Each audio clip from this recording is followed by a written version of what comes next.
ਜੀ। ਅਗਲੀ ਜਿਹੜੀ ਹਰਜੋਤ ਸਿੰਘ ਜੀ ਖਬਰ ਕਰੀਏ ਸੁਪਰੀਮ ਕੋਰਟ ਦਾ ਰੁਖ ਕਰਦੇ ਹਾਂ। ਸੁਪਰੀਮ ਕੋਰਟ ਨੇ ਜਿਹੜੀ ਇੱਕ ਡੋਮੈਸਟਿਕ ਵਾਇਲੈਂਸ ਵਾਲੀ ਗਨ ਰਿਸਟ੍ਰਿਕਸ਼ਨ ਆ ਉਸ ਨੂੰ ਅਪਹੋਲਡ ਕੀਤਾ ਆ। ਇਹ ਕਹਿੰਦੇ ਵੀ ਕੇਸ ਇੱਕ ਟੈਸਟ ਦੇ ਵਜੋਂ ਦੇਖਿਆ ਗਿਆ ਸੀਗਾ ਜਿਹੜੀ ਕੋਰਟ ਦੀ ਕੰਜ਼ਰਵੇਟਿਵ ਮੈਜੋਰਟੀ ਆ ਉਸ ਦੇ ਸਾਹਮਣੇ ਕੀ ਉਹ ਜਿਹੜੇ ਗਨ ਰਾਈਟਸ ਆ ਉਹਨੂੰ ਬੈਕ ਕਰਨਗੇ ਜਾਂ ਜਿਹੜੀ ਇੱਕ ਰੂਲਿੰਗ ਆਈ ਸੀ 2022 ਦੇ ਬਾਬਤ ਉਸ ਨੂੰ ਲੈ ਕੇ। ਸੋ ਕਹਿੰਦੇ ਵੀ ਇੱਕ ਦੇ ਮੁਕਾਬਲੇ 8 ਜਿਹੜੇ ਜਸਟਿਸਿਸ ਆ ਸੁਪਰੀਮ ਕੋਰਟ ਦੇ ਉਹਨਾਂ ਨੇ ਬਾਈਡਨ ਐਡਮਿਨਿਸਟ੍ਰੇਸ਼ਨ ਦੇ ਹੱਕ ਦੇ ਵਿੱਚ ਫੈਸਲਾ ਸੁਣਾਉਂਦੇ ਹੋਏ ਕਿਹਾ ਵੀ ਜਿਹੜਾ ਕਾਨੂੰਨ ਬਣਿਆ ਸੀਗਾ ਵੀ ਜਿਹੜਾ ਕੋਈ ਡੋਮੈਸਟਿਕ ਵਾਇਲੈਂਸ ਦਾ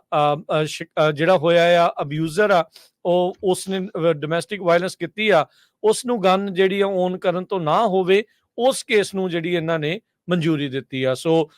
ਇਹ ਕੋਰਟ ਦਾ 2020 ਦਾ ਇੱਕ ਡਿਸੀਜਨ ਜਿਹੜਾ ਆਇਆ ਸੀ ਜਿਸ ਨਾਲ ਜਿਹੜੇ ਗਨ ਰਾਈਟਸ ਆ ਉਹ ਕਹਿੰਦੇ ਐਕਸਪੈਂਡ ਹੋ ਰਹੇ ਸੀਗੇ। ਸੋ ਇਹ ਹੁਣ ਕਨਸਟੀਟਿਊਸ਼ਨ ਦੇ ਜਿਹੜੇ ਸੈਕੰਡ ਅਮੈਂਡਮੈਂਟ ਦੇ ਅੰਡਰ ਆਪਾਂ ਨੂੰ ਇਹ ਵੀ ਪਤਾ ਵੀ ਮੈਜੋਰਟੀ ਆ ਕੰਜ਼ਰਵੇਟਿਵਸ ਦੀ ਜੋ ਕਿ ਸੈਕੰਡ ਅਮੈਂਡਮੈਂਟ ਦੇ ਵਿੱਚ ਯਕੀਨ ਜਿਹੜੀ ਉਹ ਰੱਖਦੀ ਆ ਜ਼ਿਆਦਾ ਉਸ ਦੇ ਹੱਕ ਦੇ ਵਿੱਚ ਆ, ਪਰ ਫਿਰ ਵੀ ਉਸ ਦੇ ਜਿਹੜੇ ਉਹ ਬਾਵਜੂਦ ਉਹਨਾਂ ਨੇ ਜਿਹੜਾ ਆ ਇਸ ਦੇ ਹੱਕ ਦੇ ਵਿੱਚ ਫੈਸਲਾ ਸੁਣਾਇਆ ਵੀ ਉਹਨਾਂ ਲੋਕਾਂ ਨੂੰ ਗਨ ਜਿਹੜੀ ਉਹ ਨਾ ਮਿਲੇ ਜਿਨ੍ਹਾਂ ਨੇ ਡੋਮੈਸਟਿਕ ਵਾਇਲੈਂਸ ਕੀਤੀ ਹੈ, ਡੋਮੈਸਟਿਕ ਅਬਿਊਜ਼ਰ ਜਿਹੜੇ ਹੋ ਰਹੇ ਆ। ਮੈਜੋਰਟੀ ਦੇ ਲਈ ਜਿਹੜਾ ਕਹਿ ਲਓ ਵੀ ਡਿਸੀਜਨ ਨੂੰ ਰਾਈਟ ਕਰਦੇ ਹੋਏ ਚੀਫ ਜਸਟਿਸ ਜੌਨ ਰੋਬਰਟਸ ਉਹਨਾਂ ਨੇ ਲਿਖਿਆ ਵੀ ਜਦੋਂ ਤੋਂ ਅਮਰੀਕਾ ਦੀ ਸਥਾਪਨਾ ਹੋਈ ਆ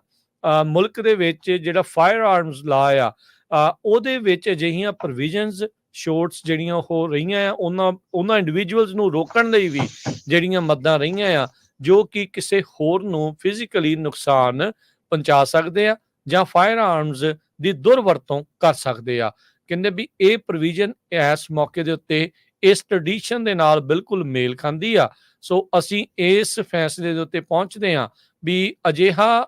ਜਿਹੜੀ ਚੀਜ਼ ਆ ਵੀ ਡੋਮੈਸਟਿਕ ਵਾਇਲੈਂਸ ਦੇ ਜਾਂ ਡੋਮੈਸਟਿਕ ਅਬਿਊਜ਼ਰਸ ਆ ਉਹਨਾਂ ਦੇ ਕੋਲ ਗਨਸ ਜਿਹੜੀਆਂ ਉਹ ਨਹੀਂ ਹੋਣੀਆਂ ਚਾਹੀਦੀਆਂ। ਅਸੀਂ ਇਸ ਦੇ ਹੱਕ ਦੇ ਵਿੱਚ ਆ। ਅਟਾਰਨੀ ਜਨਰਲ ਮੈਰਿਕ ਗਾਰਲੈਂਡ ਉਹਨਾਂ ਨੇ ਇਸ ਰੂਲਿੰਗ ਦਾ ਸਵਾਗਤ ਕਰਦੇ ਹੋਏ ਆਖਿਆ ਆ ਕਹਿੰਦੇ ਵੀ ਉਹਨਾਂ ਸਾਰੇ ਪੀੜਤਾਂ ਨੂੰ ਅੱਜ ਸੁਪਰੀਮ ਕੋਰਟ ਨੇ ਪ੍ਰੋਟੈਕਸ਼ਨ ਦਿੱਤੀ ਆ ਜਿਹੜੇ ਕਿ ਡੋਮੈਸਟਿਕ ਵਾਇਲੈਂਸ ਦਾ ਸ਼ਿਕਾਰ ਨੇ ਜਾਂ ਆਪਣੇ ਡੋਮੈਸਟਿਕ ਅਬਿਊਜ਼ਰਸ ਦੇ ਹੱਥੋਂ ਤੰਗ ਪਰੇਸ਼ਾਨ ਨੇ ਜਾਂ ਉਹਨਾਂ ਨੂੰ ਇੱਕ ਬੰਦੂਕ ਦੇ ਜਾਂ ਫਾਇਰ ਆਰਮ ਦੇ ਡਰ ਹੇਠਾਂ ਉਹਨਾਂ ਦੇ ਨਾਲ ਰਹਿਣਾ ਪੈ ਰਿਹਾ ਆ। ਸੋ ਕਹਿੰਦੇ ਵੀ ਹੁਣ ਡੋਮੈਸਟਿਕ ਵਾਇਲੈਂਸ ਅਬਿਊਜ਼ਰਸ ਦੇ ਕੋਲੋਂ ਜਿਹੜੀਆਂ ਫਾਇਰ ਆਰਮਸ ਆ ਉਹਨਾਂ ਨੂੰ ਲੈਣ ਤੋਂ ਜਿਹੜਾ ਉਹ ਰੋਕਿਆ ਜਾ ਸਕਦਾ ਹੈਗਾ।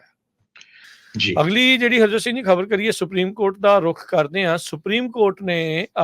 ਜਿਹੜੀ ਇੱਕ ਡੋਮੈਸਟਿਕ ਵਾਇਲੈਂਸ ਵਾਲੀ ਗਨ ਰਿਸਟ੍ਰਿਕਸ਼ਨ ਆ ਉਸ ਨੂੰ ਅਪਹੋਲਡ ਕੀਤਾ ਆ। ਇਹ ਕਹਿੰਦੇ ਵੀ ਕੇਸ ਇੱਕ ਟੈਸਟ ਦੇ ਵਜੋਂ ਦੇਖਿਆ ਗਿਆ ਸੀਗਾ ਜਿਹੜੀ ਕੋਰਟ ਦੀ ਕੰਜ਼ਰਵੇਟਿਵ ਮੈਜੋਰਟੀ ਆ ਉਸ ਦੇ ਸਾਹਮਣੇ ਕੀ ਉਹ ਜਿਹੜੇ ਗਨ ਰਾਈਟਸ ਆ ਉਹਨੂੰ ਬੈਕ ਕਰਨਗੇ ਜਾਂ ਜਿਹੜੀ ਇੱਕ ਰੂਲਿੰਗ ਆਈ ਸੀ 2022 ਦੇ ਬਾਬਤ ਉਸ ਨੂੰ ਲੈ ਕੇ। ਸੋ ਕਹਿੰਦੇ ਵੀ ਇੱਕ ਦੇ ਮੁਕਾਬਲੇ 8 ਜਿਹੜੇ ਜਸਟਿਸਿਸ ਆ ਸੁਪਰੀਮ ਕੋਰਟ ਦੇ ਉਹਨਾਂ ਨੇ ਬਾਈਡਨ ਐਡਮਿਨਿਸਟ੍ਰੇਸ਼ਨ ਦੇ ਹੱਕ ਦੇ ਵਿੱਚ ਫੈਸਲਾ ਸੁਣਾਉਂਦੇ ਹੋਏ ਕਿਹਾ ਵੀ ਜਿਹੜਾ ਕਾਨੂੰਨ ਬਣਿਆ ਸੀਗਾ ਵੀ ਜਿਹੜਾ ਕੋਈ ਡੋਮੈਸਟਿਕ ਵਾਇਲੈਂਸ ਦਾ ਜਿਹੜਾ ਹੋਇਆ ਆ ਅਬਿਊਜ਼ਰ ਆ ਉਹ ਉਸਨੇ ਡੋਮੈਸਟਿਕ ਵਾਇਲੈਂਸ ਕੀਤੀ ਆ ਉਸ ਨੂੰ ਗਨ ਜਿਹੜੀ ਆ ਓਨ ਕਰਨ ਤੋਂ ਨਾ ਹੋਵੇ ਉਸ ਕੇਸ ਨੂੰ ਜਿਹੜੀ ਇਹਨਾਂ ਨੇ ਮਨਜ਼ੂਰੀ ਦਿੱਤੀ ਆ। ਸੋ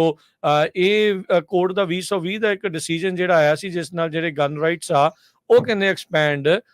ਹੋ ਰਹੇ ਸੀਗੇ। ਸੋ ਇਹ ਹੁਣ ਕਨਸਟੀਟਿਊਸ਼ਨ ਦੇ ਜਿਹੜੇ ਸੈਕੰਡ ਅਮੈਂਡਮੈਂਟ ਦੇ ਅੰਡਰ ਆਪਾਂ ਨੂੰ ਇਹ ਵੀ ਪਤਾ ਵੀ ਮੈਜੋਰਟੀ ਆ ਕੰਜ਼ਰਵੇਟਿਵਸ ਦੀ ਜੋ ਕਿ ਸੈਕੰਡ ਅਮੈਂਡਮੈਂਟ ਦੇ ਵਿੱਚ ਯਕੀਨ ਜਿਹੜੀ ਉਹ ਰੱਖਦੀ ਆ ਜ਼ਿਆਦਾ ਉਸ ਦੇ ਹੱਕ ਦੇ ਵਿੱਚ ਆ, ਪਰ ਫਿਰ ਵੀ ਉਸ ਦੇ ਜਿਹੜੇ ਉਹ ਬਾਵਜੂਦ ਉਹਨਾਂ ਨੇ ਜਿਹੜਾ ਆ ਇਸ ਦੇ ਹੱਕ ਦੇ ਵਿੱਚ ਫੈਸਲਾ ਸੁਣਾਇਆ ਵੀ ਉਹਨਾਂ ਲੋਕਾਂ ਨੂੰ ਗਨ ਜਿਹੜੀ ਉਹ ਨਾ ਮਿਲੇ ਜਿਨ੍ਹਾਂ ਨੇ ਡੋਮੈਸਟਿਕ ਵਾਇਲੈਂਸ ਕੀਤੀ ਹੈ, ਡੋਮੈਸਟਿਕ ਅਬਿਊਜ਼ਰ ਜਿਹੜੇ ਹੋ ਰਹੇ ਆ। ਮੈਜੋਰਟੀ ਦੇ ਲਈ ਜਿਹੜਾ ਕਹਿ ਲਓ ਵੀ ਡਿਸੀਜਨ ਨੂੰ ਰਾਈਟ ਕਰਦੇ ਹੋਏ ਚੀਫ ਜਸਟਿਸ ਜੌਨ ਰੋਬਰਟਸ ਉਹਨਾਂ ਨੇ ਲਿਖਿਆ ਵੀ ਜਦੋਂ ਤੋਂ ਅਮਰੀਕਾ ਦੀ ਸਥਾਪਨਾ ਹੋਈ ਆ ਮੁਲਕ ਦੇ ਵਿੱਚ ਜਿਹੜਾ ਫਾਇਰ ਆਰਮਸ ਲਾ ਆ ਉਹਦੇ ਵਿੱਚ ਅਜਿਹੀਆਂ ਪ੍ਰੋਵੀਜ਼ਨਸ ਸ਼ੋਰਟਸ ਜਿਹੜੀਆਂ ਹੋ ਰਹੀਆਂ ਆ ਉਹਨਾਂ ਇੰਡੀਵਿਜੂਅਲਸ ਨੂੰ ਰੋਕਣ ਲਈ ਵੀ ਜਿਹੜੀਆਂ ਮੱਦਾਂ ਰਹੀਆਂ ਆ ਜੋ ਕਿ ਕਿਸੇ ਹੋਰ ਨੂੰ ਫਿਜ਼ੀਕਲੀ ਨੁਕਸਾਨ ਪਹੁੰਚਾ ਸਕਦੇ ਆ ਜਾਂ ਫਾਇਰ ਆਰਮਸ ਦੀ ਦੁਰਵਰਤੋਂ ਕਰ ਸਕਦੇ ਆ। ਕਹਿੰਦੇ ਵੀ ਇਹ ਪ੍ਰੋਵੀਜ਼ਨ ਇਸ ਮੌਕੇ ਦੇ ਉੱਤੇ ਇਸ ਟ੍ਰੈਡੀਸ਼ਨ ਦੇ ਨਾਲ ਬਿਲਕੁਲ ਮੇਲ ਖਾਂਦੀ ਆ। ਸੋ ਅਸੀਂ ਇਸ ਫੈਸਲੇ ਦੇ ਉੱਤੇ ਪਹੁੰਚਦੇ ਹਾਂ ਵੀ ਅਜਿਹਾ ਜਿਹੜੀ ਚੀਜ਼ ਆ ਵੀ ਡੋਮੈਸਟਿਕ ਵਾਇਲੈਂਸ ਦੇ ਜਾਂ ਡੋਮੈਸਟਿਕ ਅਬਿਊਜ਼ਰਸ ਆ ਉਹਨਾਂ ਦੇ ਕੋਲ ਗਨਸ ਜਿਹੜੀਆਂ ਉਹ ਨਹੀਂ ਹੋਣੀਆਂ ਚਾਹੀਦੀਆਂ। ਅਸੀਂ ਇਸ ਦੇ ਹੱਕ ਦੇ ਵਿੱਚ ਆ। ਅਟਾਰਨੀ ਜਨਰਲ ਮੈਰਿਕ ਗਾਰਲੈਂਡ ਉਹਨਾਂ ਨੇ ਇਸ ਰੂਲਿੰਗ ਦਾ ਸਵਾਗਤ ਕਰਦੇ ਹੋਏ ਆਖਿਆ ਆ ਕਿ ਵੀ ਉਹਨਾਂ ਸਾਰੇ ਪੀੜਤਾਂ ਨੂੰ ਅੱਜ ਸੁਪਰੀਮ ਕੋਰਟ ਨੇ ਪ੍ਰੋਟੈਕਸ਼ਨ ਦਿੱਤੀ ਆ ਜਿਹੜੇ ਕਿ ਡੋਮੈਸਟਿਕ ਵਾਇਲੈਂਸ ਦਾ ਸ਼ਿਕਾਰ ਨੇ ਜਾਂ ਆਪਣੇ ਡੋਮੈਸਟਿਕ ਅਬਿਊਜ਼ਰਸ ਦੇ ਹੱਥੋਂ ਤੰਗ ਪਰੇਸ਼ਾਨ ਨੇ ਜਾਂ ਉਹਨਾਂ ਨੂੰ ਇੱਕ ਬੰਦੂਕ ਦੇ ਜਾਂ ਫਾਇਰ ਆਰਮ ਦੇ ਡਰ ਹੇਠਾਂ ਉਹਨਾਂ ਦੇ ਨਾਲ ਰਹਿਣਾ ਪੈ ਰਿਹਾ ਆ। ਸੋ ਕਹਿੰਦੇ ਵੀ ਹੁਣ ਡੋਮੈਸਟਿਕ ਵਾਇਲੈਂਸ ਅਬਿਊਜ਼ਰਸ ਦੇ ਕੋਲੋਂ ਜਿਹੜੀਆਂ ਫਾਇਰ ਆਰਮਸ ਆ ਉਹਨਾਂ ਨੂੰ ਲੈਣ ਤੋਂ ਜਿਹੜਾ ਉਹ ਰੋਕਿਆ ਜਾ ਸਕਦਾ ਹੈ।